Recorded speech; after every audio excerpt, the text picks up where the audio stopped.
Hello dear aspirants. So we are going to cover mole concept जितने भी previous year questions आए हैं in last 15 years. We are going to do that today and we are going to revise the whole chapter.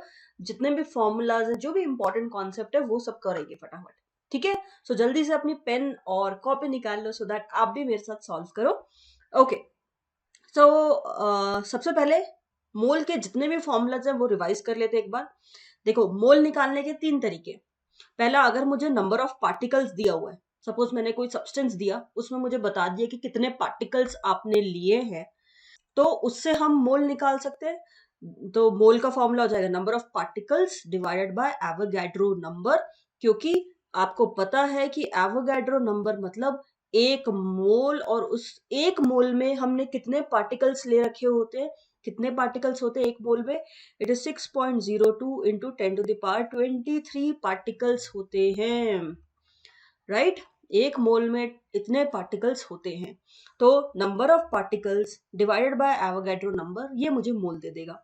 Otherwise अगर मुझे कुछ मास दिया हुआ है किसी सब्सटेंस का, सपोज कोई भी सब्सटेंस दिया हुआ है, से H2SO4, although this is not H2SO4.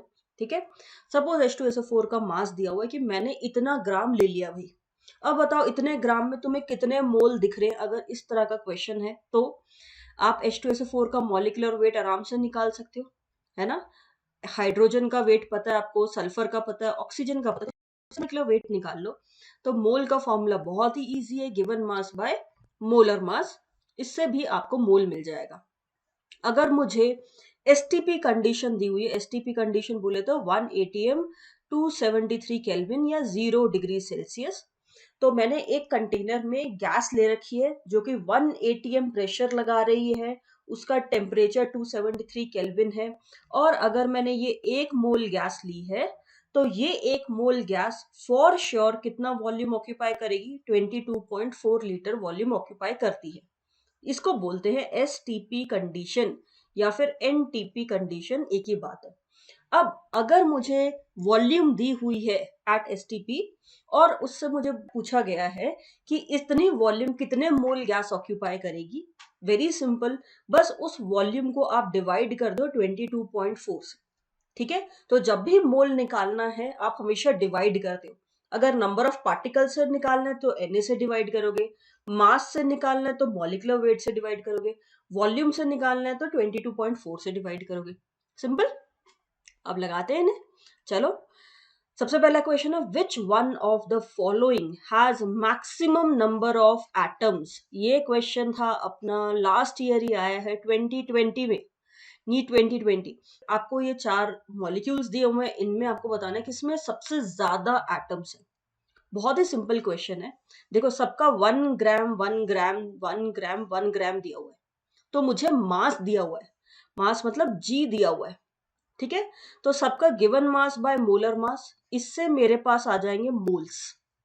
मैं अगर मास को मोलर मास से डिवाइड कर दूं, मेरे पास आ जाएंगे मोल्स. और नंबर ऑफ पार्टिकल्स निकालने के लिए या नंबर ऑफ एटम्स निकालने के लिए all you have to do is given mass by molar mass into Na. ये करते हैं. ठीक है, अब वही करेंगे. तो इसका मास कितना है? अगर हम O2 की बात करें, O2 का मास कितना है? O2 का मास है 1 gram divided by molecular weight कितना है इसका? देयर आर 2 ऑक्सीजन एटम, तो O2 में 2 है, तो ये हो जाएगा 32. इतने मोल्स है इनटू Na, इतने मॉलिक्यूल हो गए. और एक मॉलिक्यूल में हमें 2 एटम दिए हुए हैं O2 के, देयर आर 2 एटम्स, तो मैं इसको मल्टीप्लाई कर दूं 2 से, तो ये आ गया Na/16. Na/16. ऐसे ही इसमें लिथियम में आ जाएगा 1/7, ये मोल्स हो गए, इनटू Na, ये नंबर ऑफ एटम्स हो गए. ऐसे ही Ag में 1 डिवाइडेड बाय 108 इनटू Na, इतने एटम्स हो गए. सेम वे Mg के लिए 1 डिवाइडेड बाय 24 इंटू Na, इतने मैग्नीशियम के हो गए. तो ये कितना आ गया? Na/108. ये कितना है? Na/24. ये कितना है? Na/7. ठीक है, अब आपको मैक्सिमम वैल्यू निकालनी है. एक तरीका है कि यार तुम कैलकुलेट करने बैठ जाओ, बट एक बहुत ही सिंपल सा तरीका है. जब भी कोई फ्रैक्शन है उसमें न्यूमरेटर और डिनोमिनेटर होता है. अगर सबका न्यूमरेटर सेम है, न्यूमरेटर सेम है, तो जिसका डिनोमिनेटर ज्यादा उसके इस फ्रैक्शन की वैल्यू आएगी स्मॉल, लेस, राइट? जितना बड़ा डिनोमिनेटर होगा उतनी छोटी वैल्यू आएगी फ्रैक्शन की। ओके, आपको मैक्सिमम निकालना है, तो आप देखोगे जिसका डिनोमिनेटर सबसे छोटा उसके लिए ये पूरे फ्रैक्शन की वैल्यू से सबसे बड़ी आएगी। तो सब में न्यूमरेटर सेम है, Na। सबसे छोटा डिनोमिनेटर किसमें है? 7, जो कि है लिथियम के केस में। तो क्लियरली इसके केस में मैक्सिमम वैल्यू आएगी, तो आपका जो सही आंसर होगा वो होगा 2।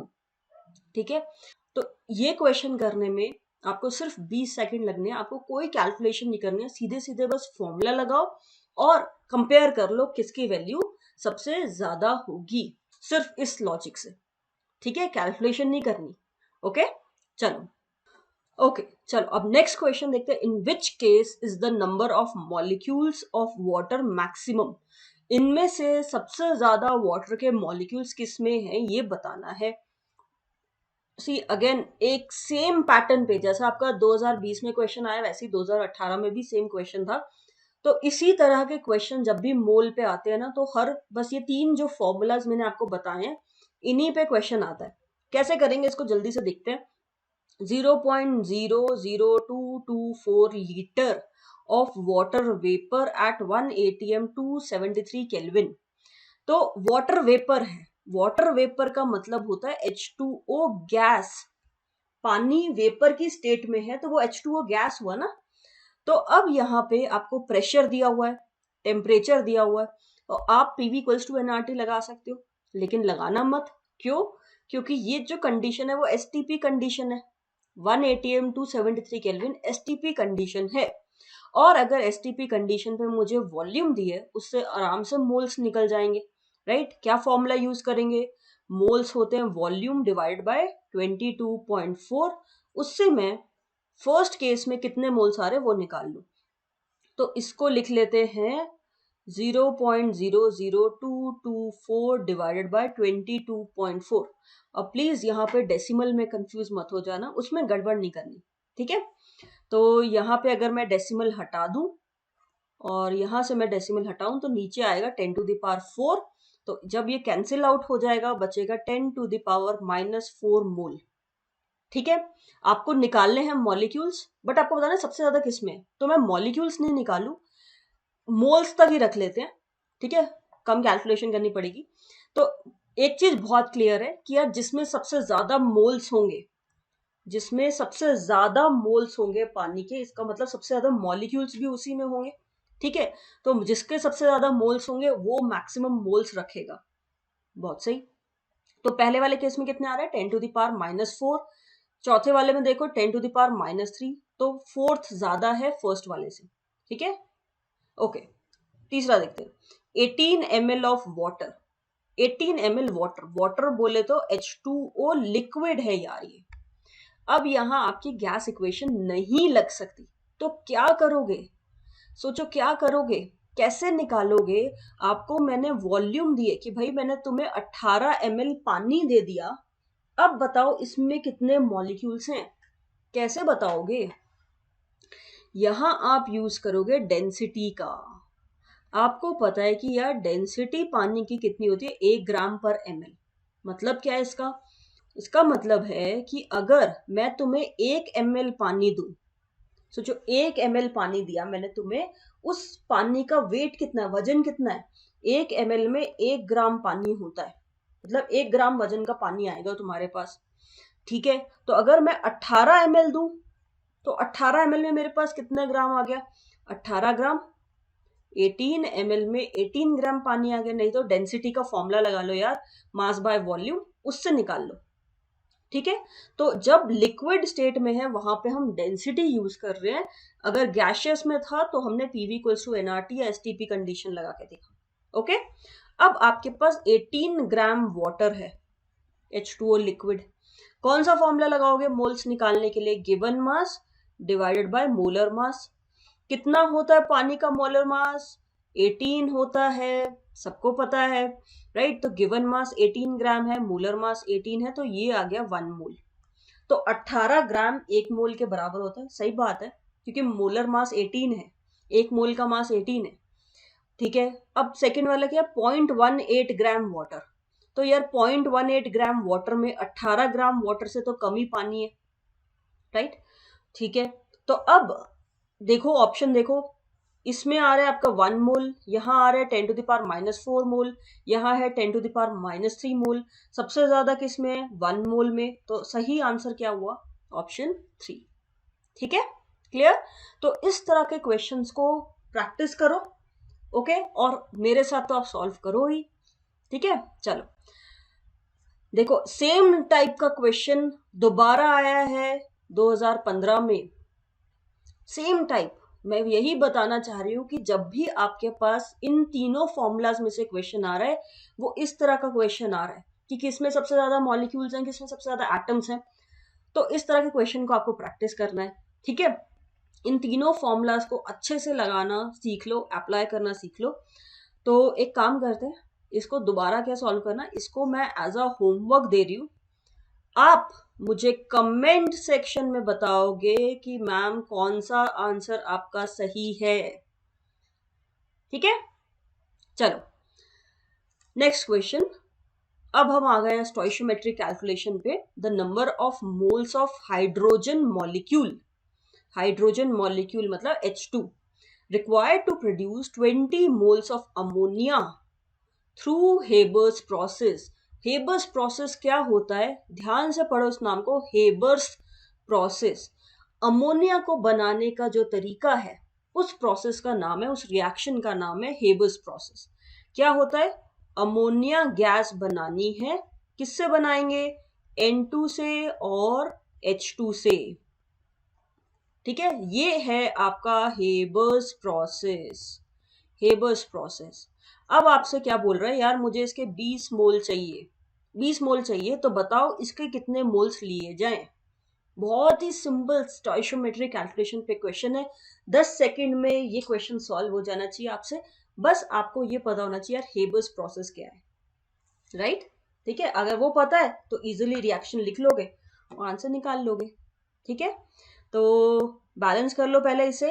अब आप क्या करोगे, कैसे सॉल्व करते हैं इसे, आप कहोगे कि मैम अगर मुझे 2 मोल्स प्रोड्यूस करने थे तो उसके लिए मैंने 3 मोल लिए H2 के, 2 मोल के लिए 3 मोल लिए H2 के, तो 1 मोल के लिए कितने लेंगे, 3/2 मोल। यानी कि इसका स्टोइशियोमेट्रिक कोफिशिएंट को मैं डिवाइड कर दूं इसके स्टोइशियोमेट्रिक कोफिशिएंट से, क्योंकि मुझे अमोनिया से H2 के मोल्स निकालने हैं, ठीक है। कितने से निकालना है, 20 मोल से, सो दिस इंटू 20। अब आप सब काटा पिटी करके देखो क्या आंसर आ रहा है, 30 मोल। तो इसका मतलब यार सही आंसर क्या है, ऑप्शन 1। सिंपल, 10 सेकेंड का क्वेश्चन। अगेन देख लो, इतना सिंपल क्वेश्चन आया था आपका 2019 में फ्रॉम मोल कॉन्सेप्ट। चलो नेक्स्ट क्वेश्चन देखते हैं। This is on limiting reagent. 1 gram of magnesium is burnt with 0.56 gram O2 in a closed vessel। बंद है मतलब कुछ भी चीज बाहर उड़ नहीं रही है, ठीक है। तो मैग्नीशियम है, उसको हम बर्न कर रहे हैं विद ऑक्सीजन गैस। ये क्या बनाएगा ऑन रिएक्शन, मैग्नीशियम ऑक्साइड बनाता है, विच इज अ सॉलिड, ठीक है। जैसे नॉर्मली मैग्नीशियम स्ट्रिप पे को बर्न करने से पहले उसको सैंड पेपर से रब करते हैं, क्यों, क्योंकि मैग्नीशियम जो है वो रिएक्टिव है, वो एयर के साथ रिएक्ट कर जाता है, तो उस पे मैग्नीशियम ऑक्साइड की लेयर डेवलप हो जाती है, क्योंकि जो बाहर वाले पार्टिकल्स हैं वो ऑक्सीजन के साथ रिएक्ट कर चुके होते हैं, इसलिए उनको पहले हटाना होता है, तभी मैग्नीशियम बर्न करता है प्रॉपरली, ठीक है। तो ये किया जाता है। अब आपको क्या दिया हुआ है कि हमने 1 ग्राम लिया मैग्नीशियम, 0.56 ग्राम लिया O2। तो मैंने 1 ग्राम मैग्नीशियम लिया है और 0.56 ग्राम O2 लिया है। Which reactant is left in excess, तो एक्सेस वाले रिएक्टेंट को बताना है कि मैग्नीशियम है वो या ऑक्सीजन है, एंड हाउ मच, कितना बचा है, ठीक है। Very simple question, limiting reagent का एक्चुअली ये क्वेश्चन है। तो लिमिटिंग रिएजेंट आपको अच्छे से समझना है कि लिमिटिंग रिएजेंट कैसे कर निकालते हैं, ओके। देखो रिएक्शन को पहले बैलेंस कर लेते हैं, दिस विल बी हाफ, ठीक है ना। अब ये रिएक्शन क्या कह रही है कि for 1 mole magnesium 1 mole magnesium के साथ मुझे हाफ मोल O2 का चाहिए। 1 मोल मैग्नीशियम के साथ मुझे हाफ मोल O2 का चाहिए रिएक्शन करने के लिए। 1 मोल मैग्नीशियम का मास कितना होता है? 24 ग्राम। हाफ मोल O2 का मास कितना होता है? 16 ग्राम, राइट? इसका मतलब अगर ग्राम्स में बात करें तो 24 ग्राम मैग्नीशियम के साथ 16 ग्राम O2 आपको रिएक्ट करवाना पड़ेगा। तो 24 ग्राम मैग्नीशियम लिया, 16 ग्राम O2 लिया, ये दोनों आपस में कंप्लीटली कंबाइन कर जाएंगे। ठीक है, अब देखते हैं 1 ग्राम के लिए कितना चाहिए। तो अगर 24 ग्राम के लिए 16 ग्राम O2 चाहिए तो 1 ग्राम के लिए ये कितना चाहिए होगा? 16 डिवाइडेड बाय 24, इतना चाहिए होगा। ये कितना ग्राम आ गया? कैंसिल आउट करेंगे तो ये हो जाएगा 2, ये हो जाएगा 3, तो ये आएगा 2/3 यानी कि 0.66 ग्राम। तो 1 ग्राम मैग्नीशियम के साथ मुझे 0.66 ग्राम ऑक्सीजन चाहिए, राइट? अब मैंने ली कितनी है? 1 ग्राम के साथ मैंने लिया 0.56, तो कम ली है ना, चाहिए थी 0.66 ग्राम, ली मैंने कितनी है? 0.56, तो कम ली है। इसका मतलब ऑक्सीजन पहले ही खत्म हो जाएगा, राइट? कम ली है तो ऑक्सीजन पहले खत्म हो जाएगा, यानी कि ये क्या है? आपका लिमिटिंग रिएजेंट है। ऑक्सीजन लिमिटिंग रिएजेंट है, इसका मतलब मैग्नीशियम जो है वो एक्सेस में लिया है, ऑक्सीजन आपने कम लिया है, तो ये पहले खत्म हो जाएगा, मैग्नीशियम कुछ बच जाएगा, राइट? तो आपका ऑप्शन जो होना चाहिए वो 1 या 3 में से कुछ होना चाहिए, 2 और 4 तो बिल्कुल नहीं होगा। ठीक है, अब ये कैसे कैलकुलेट करेंगे कि कितना बचेगा? 0.16 बचेगा या 0.44 ग्राम बचेगा, ये कैसे कैलकुलेट करोगे? इसके लिए पहले आप देख लो कि यार अच्छा 0.56 ग्राम ऑक्सीजन कम है ना, तो देख लेते हैं 0.56 ग्राम के साथ कितना मैग्नीशियम लगेगा। जितना मैग्नीशियम लगेगा उसको हम 1 से सब्ट्रैक्ट कर देंगे ताकि मुझे बचा हुआ मैग्नीशियम मिल जाए, राइट? यही करोगे, वही करना है। ठीक है, तो आप कहोगे कि अच्छा आपने कहा 16 ग्राम ऑक्सीजन के साथ मुझे 24 ग्राम मैग्नीशियम लगाना है। 16 ग्राम ऑक्सीजन रिक्वायर्स 24 ग्राम मैग्नीशियम, यही कहा है।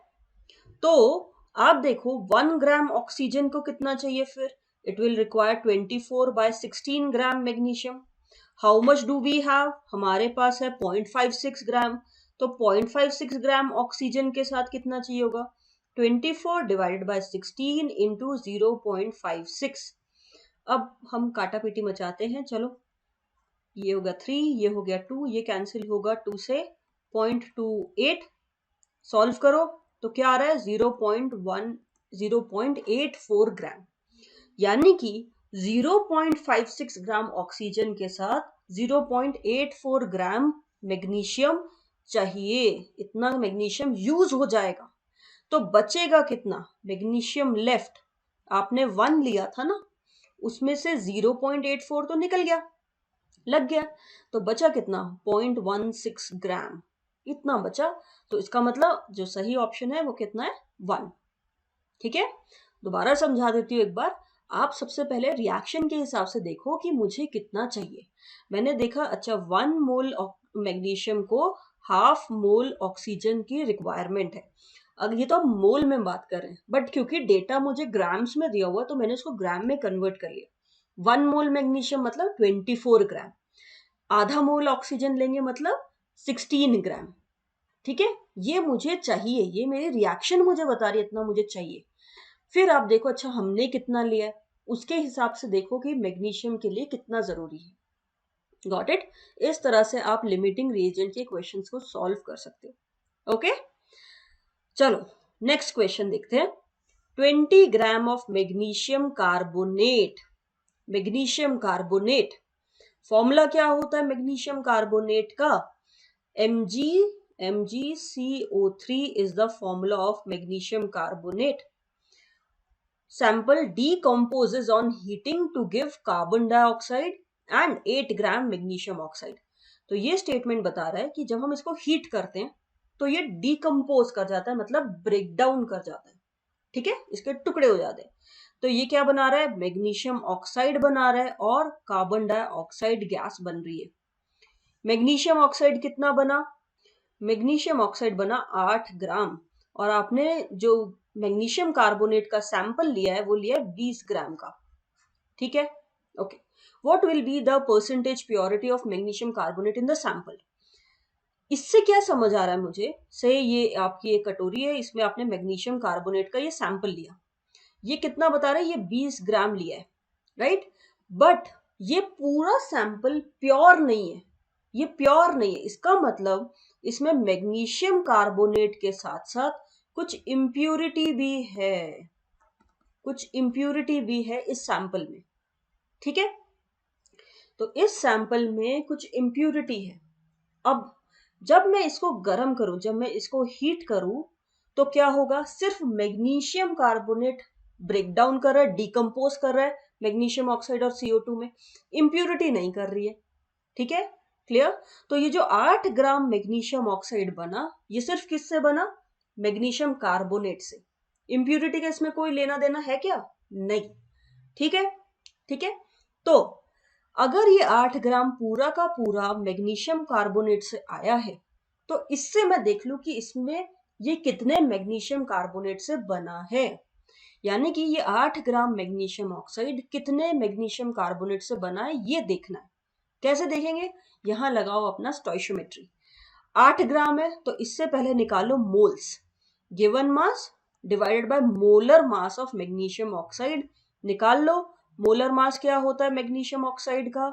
इट विल बी 24 प्लस 16 यानी कि 40 ग्राम, यानी कि एक मोल मैग्नीशियम ऑक्साइड 40 ग्राम वेट कर रही, तो डिवाइडेड बाय 40 यानी कि 1/5 मोल बने हैं मैग्नीशियम ऑक्साइड के।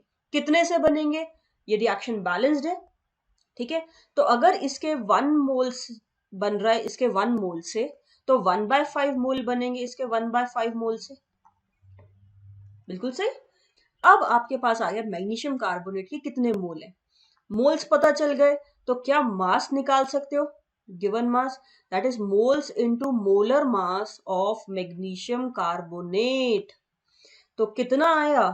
1/5। मैग्नीशियम कार्बोनेट का वेट क्या होता है? इसको याद करने के लिए यार मैं एक चीज बता दूं, कार्बोनेट का जो वेट होता है वो होता है 60। ठीक है, लर्न कर लो ताकि जल्दी से सॉल्व हो जाए। कार्बोनेट का वेट होता है 60, मैग्नीशियम का है 24, टोटल कितना आ गया? 84, राइट। ठीक है, तो दिस इंटू 84, ये है आपका मास ऑफ मैग्नीशियम कार्बोनेट, यानी कि 20 ग्राम में, 20 ग्राम में इतना ग्राम मैग्नीशियम कार्बोनेट है। तो परसेंटेज प्योरिटी कैसे निकालते हैं? जब भी परसेंटेज प्योरिटी का सवाल आए, आप देखो इसमें इसका वेट कितना है, यानी कि mass of magnesium carbonate in total sample, mass of sample into 100। इस तरह से आप प्योरिटी निकालते हो। ठीक है, कितना परसेंट प्योर है, बस इतना परसेंट प्योर, मतलब कि इतना ही मैग्नीशियम कार्बोनेट है पूरे सैंपल में। ओके, इसको निकाल लेते हैं। कितना आया हमारे पास मैग्नीशियम कार्बोनेट? 1/5 इंटू 84। मैंने सारी कैलकुलेशन एक्चुअली लास्ट के लिए रख ली, इसीलिए मैंने इसको सॉल्व नहीं किया। सैंपल का कितना दिया? 20 इंटू 100। अब कैंसिल आउट करोगे तो 20 will cancel this by 5 times, then 5 will get cancelled out, तो आपके पास आ गया 84%, यानी कि 20 ग्राम का 84% ही मैग्नीशियम कार्बोनेट है, बाकी जो 16% है वो इम्प्यूरिटी है। ये 16% है और ये 84% है of this 20 gram. Got it? ठीक है, तो आपका जो सही आंसर है वो क्या है? Option 4। Clear? Very simple question. चलो नेक्स्ट क्वेश्चन देखते हैं। अच्छा, बिफोर वी मूव ऑन, यार ये मैंने एक पूरा चार्ट बना दिया है कॉन्सेंट्रेशन टर्म्स का। ठीक है, आप चाहो तो एक फोटो खींच के रख सकते हो, सो दैट जब भी आप रिवाइज करो तो आपको इजी रहे रिवाइज करने में, जितने भी फॉर्मूलाज हैं। सिंपल है, एक बार समझा देती हूँ। एक फ्लास्क है, राउंड बॉटम फ्लास्क लिए, इसमें मैंने कुछ सोल्यूट ले लिया। ठीक है, कुछ मोल्स ले लिए सोल्यूट के। अब मैं क्या कर रही हूँ, इसमें सॉल्वेंट डाल रही हूँ, तो सोल्यूट में जब सॉल्वेंट डालेंगे क्या बन जाएगा? सोल्यूशन बन जाएगा। ठीक है, सोल्यूट को हम बोल रहे हैं बी, सॉल्वेंट को मैंने ले लिया एज ए। ठीक है, अब ये बन गया एक सोल्यूशन। इस सोल्यूशन की क्या कॉन्सेंट्रेशन है? कॉन्सेंट्रेशन के लिए बहुत सारी टर्म्स यूज करते हैं, molarity, molality, percentage weight by weight, percentage weight by volume, बहुत सारी टर्म्स यूज की जाती है, राइट? अगर आपको मोलारिटी निकालनी है तो वो कैसे निकालोगे? आप कहोगे कितने मोल्स लिए आपने सोल्यूट के, divided by volume of solution कितनी है, ये वॉल्यूम ऑफ सोल्यूशन कितनी है, उससे आपको मिल जाएगी मोलारिटी। दूसरा एक और फॉर्मूला है, वो होता है 10xd बाय एम नॉट। कई बार इस पे भी क्वेश्चन आ जाता है, तो इसलिए बेटर है आप इसको याद कर लो। x क्या है? परसेंटेज वेट बाय वेट, या कई जगहों पे आपने पढ़ा होगा percentage by mass, percentage by weight, right? 63% by weight, 49% by weight, ऐसे टर्म्स होते हैं, है ना? तो कहीं पे भी अगर ये दिया हुआ है तो वो है आपका x, d हो गया डेंसिटी ऑफ सोल्यूशन, और एम नॉट हो गया मोलर मास ऑफ सोल्यूट, यानी कि ये जो सोल्यूट आपने लिया इसका मोलर मास। Got it? तो ये फॉर्मूला भी आपको कई जगहों पे हेल्प करेगा मोलारिटी निकालने में। क्या है formula? 10xd by M not. Simple. ऐसे ही मोलालिटी के भी दो फॉर्मूलाज हैं। एक क्या है? Moles of solute by weight of solvent in KG, जो कि नॉर्मली पढ़ते हैं हम। दूसरा फॉर्मूला है 1000 Zyb by 1 minus Zyb into molar mass of A. इस फॉर्मूला को पक्के से याद कर लेना, इन दोनों फॉर्मूलाज को, क्योंकि इन पे ज्यादा क्वेश्चन आते हैं, इन पे ज्यादा क्वेश्चन आपको दिख जाएंगे। ठीक है? जाई क्या है? जाई हम यूज करते हैं मोल फ्रैक्शन के लिए। तो बी मतलब हमने लिया है सोल्यूट को, तो जाई बी मतलब मोल फ्रैक्शन ऑफ सोल्यूट। अगर क्वेश्चन में आपको मोल फ्रैक्शन सोल्यूट का दिया है तो आप ये वाला फॉर्मूला यूज करोगे, 1000 Zyb by 1 minus Zyb into M A. M A क्या है? Molar mass of solvent. Suppose अगर मैंने अपना सॉल्वेंट पानी लिया, मैं इसको पानी में डिसॉल्व कर रही हूं, तो इसका मोलर मास आपको बताना है। ठीक है? यानी कि 18। ओके। एक और चीज है जो कि बहुत बार आप क्वेश्चंस में देखोगे, डाइल्यूशन। डाइल्यूशन मतलब हम उसमें और सॉल्वेंट डाल रहे हैं, जो सोल्यूशन है हम उसमें और सॉल्वेंट डाल रहे हैं। उस केस में आप हमेशा यूज करते हो M1V1 इक्वल्स टू M2V2, क्योंकि जो सोल्यूट है उसके मोल्स कांस्टेंट रहेंगे, क्योंकि आपने सिर्फ सॉल्वेंट डाला है। Got it? तो इसको आप नोट डाउन कर लो कहीं पे अपनी नोटबुक में, ताकि एग्जाम के टाइम पे आप रिवाइज कर पाओ। ओके, क्वेश्चंस देखते हैं। Which of the following is dependent on temperature? ये क्वेश्चन आया था 2017 में। ओके यार, ये क्वेश्चन ना बहुत सिंपल है, इसमें थोड़ा सा सोचना है बस कि ये कौन, मतलब डिपेंडेंट ऑन टेम्परेचर मतलब कि टेम्परेचर अगर मैं बदलूं तो उससे इनमें से कौन सी चीज बदलेगी, किस चीज पे इम्पैक्ट पड़ेगा? क्या वेट पे इम्पैक्ट पड़ता है? क्या अगर आप से इस चीज का कोई मास है, ठीक है, 10 ग्राम है इसका मास, अब मान लो बहुत गर्मी हो गई, टेम्परेचर 42 डिग्री सेल्सियस हो गया, तो क्या इसका मास बदल जाएगा? नहीं, तो ये इंडिपेंडेंट है टेम्परेचर के। ऐसे ही वॉल्यूम, अगर आप वॉल्यूम की बात कर रहे हो, क्या वॉल्यूम बढ़ती है या घटती है टेम्परेचर पे? ये सब चीजें आपको सोचनी है और फिर देखना कि क्या आंसर आता है। अगेन, तो मैं इसको आपको क्या कर रही हूँ, होमवर्क में दे रही हूँ, और आप क्या करोगे, आप मुझे कमेंट सेक्शन में बताओगे क्या होना चाहिए इसका आंसर। ठीक है? एंड विद रीजन, आपको रीजन भी बताना कि ऐसा क्यों हो रहा है, कौन टेम्परेचर पे डिपेंड करता है और क्यों हो रहा है ऐसा। चलो next question. 6.02 into 10 to the power 20 molecules of urea, they are present in 100 ml of its solution, concentration बतानी है। देखो यार, कॉन्सेंट्रेशन पूछी होती है ना, तो इसका मतलब मोलारिटी बतानी है। यूनिट भी देख लो, मोलर। ये नीट 2013 का क्वेश्चन है। जनरली जो क्वेश्चंस आते हैं वो मोलारिटी या मोलालिटी पे ही आ जाते हैं नीट में। ठीक है? तो उनको, इसलिए वो फॉर्मूलाज मैंने आपको दिए, उनको अच्छे से कर लो।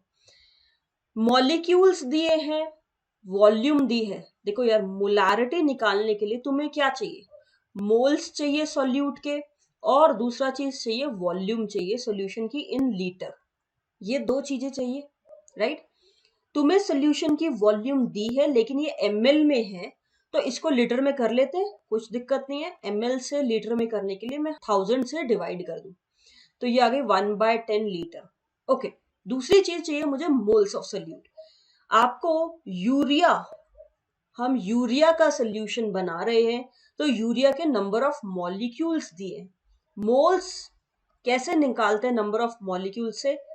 6.02 into 10 to the power 20 divided by Avogadro number 6.02 into 10 to the power 23। तो इससे अब कट करोगे तो आ गया 10 to the power 3, मोल्स आ गए, वॉल्यूम आ गई। अब आराम से मोलारिटी निकाल सकते हैं। सो 1/10 to the power 3 divided by 1/10, solve करोगे तो ये आ गया 1/100 यानी कि 0.01 मोलर। तो आपका जो सही आंसर होना चाहिए दैट इज ऑप्शन 2। सिंपल है ना। अब मैंने इसको इतना बड़ा करके दिखाया है ताकि आप समझ जाओ हर step, but I am sure इस क्वेश्चन को आप 30 सेकंड, बहुत ज्यादा बता रही हूँ, 30 सेकंड में सॉल्व कर सकते हो, कोई कैलकुलेशन भी नहीं है ज्यादा, है ना। चलो नेक्स्ट क्वेश्चन जो कि आया था आपका 2015 में, क्वेश्चन है what is the mole fraction of solute. Mole fraction निकालना है सोल्यूट का इन 1 मोलल, स्मॉल m है तो मोलल, मोलल एक्वस सोल्यूशन, तो मोलालिटी दी हुई है और मोल फ्रैक्शन निकालना है सोल्यूट का जिसको हम b ले लेते हैं। कोई फॉर्मूला याद है? अभी जस्ट मैंने आपको एक फॉर्मूला बताया, दैट इज 1000 ज़ाइबी, लर्न कर लो यार मेरे साथ, 1000 ज़ाइबी 1 माइनस ज़ाइबी into molar mass of A, molar mass of solvent. ज़ाइबी अपने को निकालना है, मोलालिटी मुझे दी हुई है 1 मोलर, मोलर मास ऑफ ए। अब इसमें क्या क्या चीजें सब्स्टिट्यूट करनी है, ज़ाइबी तो निकालना है, मोलर मास ऑफ ए क्या ले यार, सॉल्वेंट क्या है इसमें, ए बोले तो सॉल्वेंट, तो इसमें सॉल्वेंट है क्या, एक्वस सोल्यूशन। एक्वस सोल्यूशन मतलब पानी में उसका सोल्यूशन बनाया है, तो पानी है, वाटर है जो कि सॉल्वेंट है, और इसका मोलर मास क्या होता है 18। तो बस अब फॉर्मूला लगा लेते हैं, तो 1000 ज़ाइबी बाय 1 माइनस ज़ाइ इंटू 18, ये हो गया बराबर 1। तो इसको पूरी चीज को इधर मल्टीप्लाई कर लेते हैं, तो हो गया 1000 ज़ाइ इक्वल्स टू 18 माइनस 18 ज़ाइ। ठीक है, मैंने ब्रैकेट ओपन कर दिया है। सो अब 18 ज़ाइ को इधर ले जाते हैं, तो 1000 प्लस 18 ज़ाइ दैट इज 1018 इक्वल्स टू 18, तो ज़ाइ आ गया 18 डिवाइडेड बाय 1018, ये आ गया। अब जब आप इसे सॉल्व करोगे तो ये आ जाएगा 0.0177, ये आपका आंसर आ जाएगा। That means option 4 is the right answer. Clear? Okay, तो अगेन फॉर्मूला बेस्ड, देखो ये फॉर्मूला बेस्ड क्वेश्चन ही आएंगे आपके, तो उनको अच्छे से रट के जाओ, फॉर्मूलाज को अच्छे से लर्न कर लो।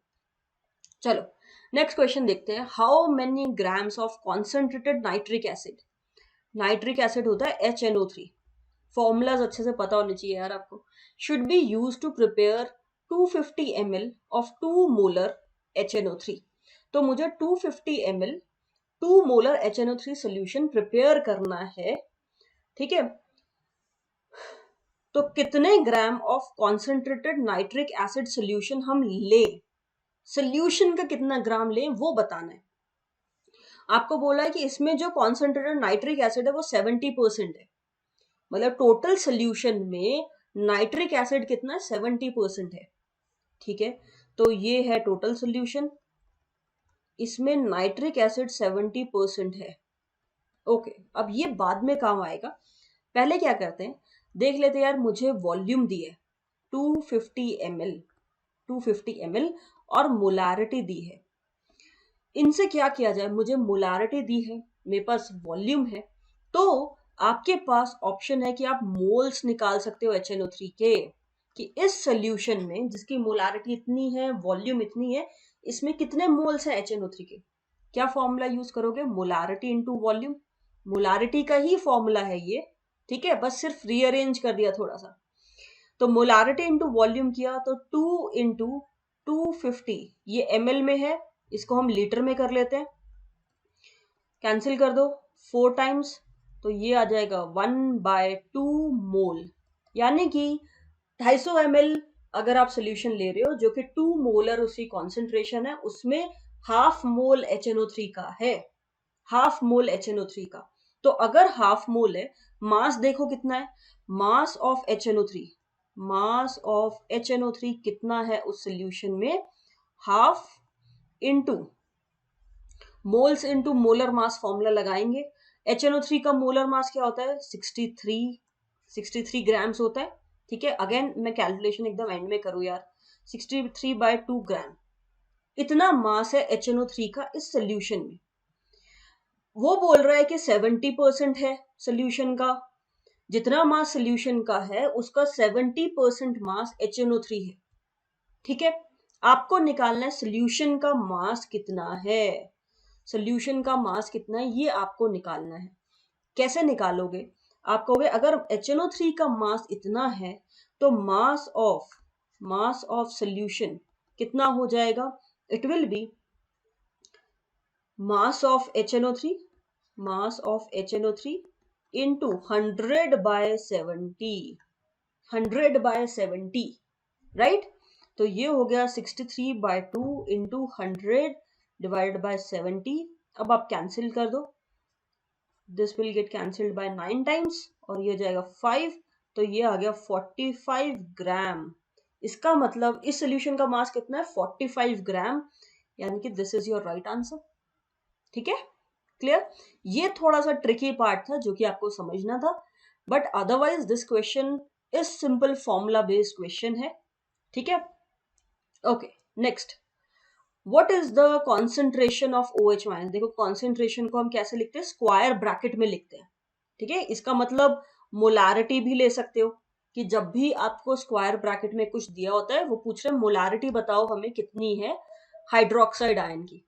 ठीक है, in the final solution prepared by mixing 20 ml of 0.05 molar HCl with 30 ml of 0.1 molar barium hydroxide.